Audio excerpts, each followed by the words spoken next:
Des champs partout à l'horizon. Et une culture qui grignote les terrains et transforme le paysage. Celle de la pomme de terre. Petit à petit, elle prend la place du bocage typique de l'Avesnois, aux grandes dames de cet élu local qui a grandi ici. L'Avesnois, c'est pas des champs à perte de vue. L'Avesnois, c'est du bocage, ce sont des haies, avec des prairies, comme on peut le voir ici, où il y a un petit coin de préservé. Ça, c'est typiquement le paysage du sud avesnois. Se battre pour préserver le bocage, c'est un combat que ce maire mène notamment face à des producteurs belges et hollandais. Ils font partie des plus gros propriétaires terriens ici. Le foncier leur coûte en moyenne beaucoup moins cher en France que chez eux.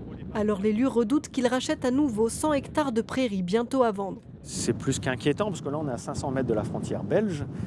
Aujourd'hui avec les agriculteurs de ma commune on a un dialogue, même si des fois on se heurte et on n'est pas d'accord, tandis qu'avec l'agriculteur hollandais ou belge c'est plus difficile de discuter. Donc eux ils ont leur certitude, ils n'ont pas d'intérêt à discuter avec nous, on ne représente pas trop l'autorité pour eux.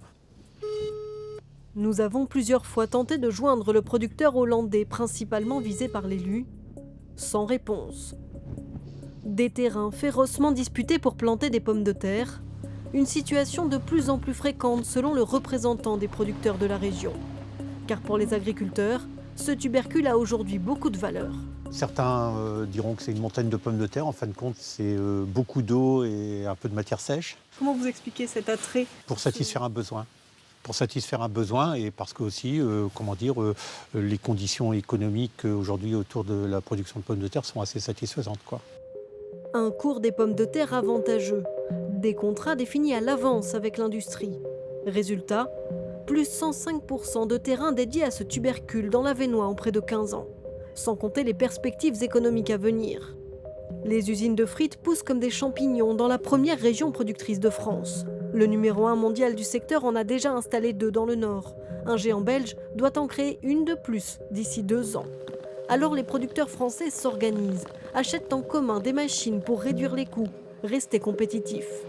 Avec un objectif, faire bloc pour mieux résister aux appétits étrangers et garder la main sur les terres.